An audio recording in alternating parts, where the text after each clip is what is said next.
Welcome back, everybody. Welcome back to the canyon. Welcome back to something short. Not a short, but something short. Because for me to make things that are like 60 seconds long is almost impossible. I've already hit like 15. This will make more sense later, as I'm assuming this will go up, and I'm the guy in control of it, so it's more than assuming. I know. This will appear on the channel before the video that leads to this, the video responsible for this. And the video responsible for this is we end up here, right? So when you've been doing, and here, and I've got a whole cart full of wheels and tires that look like this. So when the Canyon gets a tire that looks like this, we have a very specific way of taking care of it, because in just a few short moments, we can make it look like that. And I'm a lazy guy. I'm the guy Bill Gates warned you about. So I'll find an easier way to do anything. So what I need is this. I need that. I need another one. You could do it with one drill, but I'm far too lazy for that. You need an axle with a hex on it. Doesn't matter what axle it is. It doesn't matter what hex it is. It just needs to be able to clamp into a drill. And you go like that. Because no matter what, if you've been driving in the rain and the water and the mud, water is inside those tires, no matter where they're vented. And these are vented through the carcass. I've mentioned it many times in the past. I vent all my tires at the 12 o'clock and 6 o'clock positions, except for 2.2s, which I vent at 12, 3, 6, and 9. So they have 4 holes in 2.2s because they're bigger. This guy will just have 2 holes in them, and he's very full. So if I apply anything to this to clean him, I want to be able to put him in a configuration where I can get that water out from inside the tire. Like, for instance, I am not under any circumstances going to pull that trigger right now because this is just a basic cordless drill. It can get you up to enough velocity that there would be a mud stripe that went across the tire rack, across the bench, across me, across everything. So the first step is you take it off the rig in question. You chuck it up to a drill with your axle and hex. You tighten that down.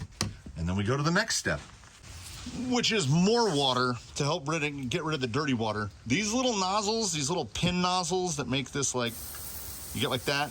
Because what I want is kind of a lot of pressure, but not a lot of volume.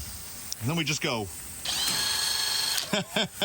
all over the side of the building. Like, look, half the mud is gone already.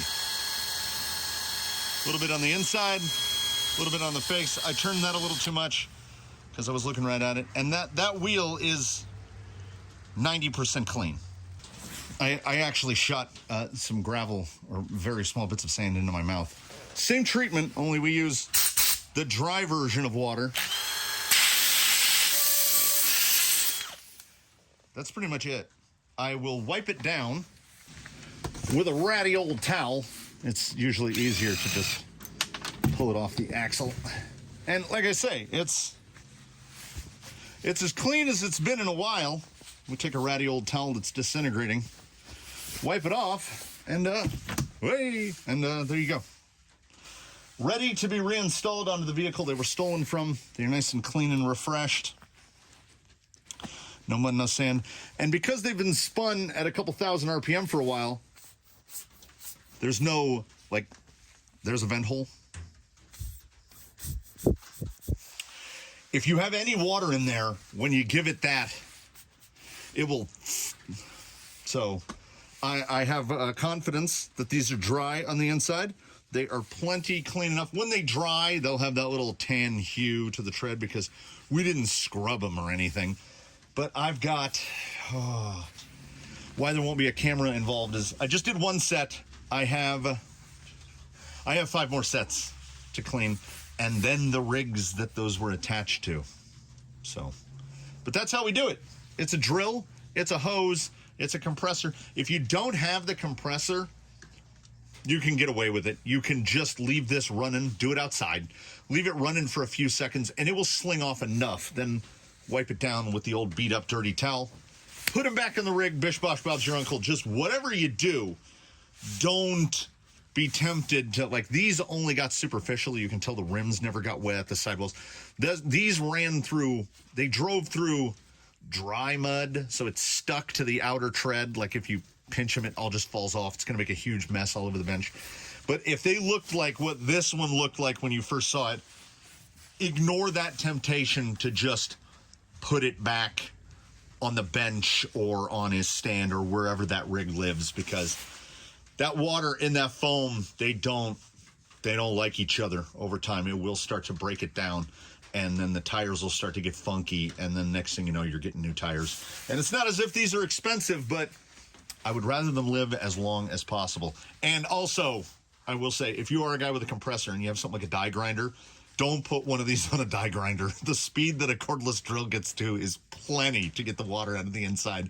These tires don't want to see 20,000 RPM. I mean, in normal use, they're not going to see the like 3,000 or 2,800 or whatever is coming out of this drill. So don't get too aggressive. Generally do it outside. This is a thing that I would say ordinarily I would warn in a video, don't do what I do. But I actually think that I've got this kind of refined down, because when I'm not trying to film it, it takes me about 3 minutes to clean a full set of wheels and tires and have them ready to put back on the rig.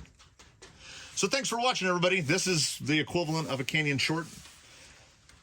I got to get back to cleaning the other like 16 tires. So in the meantime, remember all the things, comment below, like, subscribe. We have channel memberships, etc., etc. We'll see you in the next one.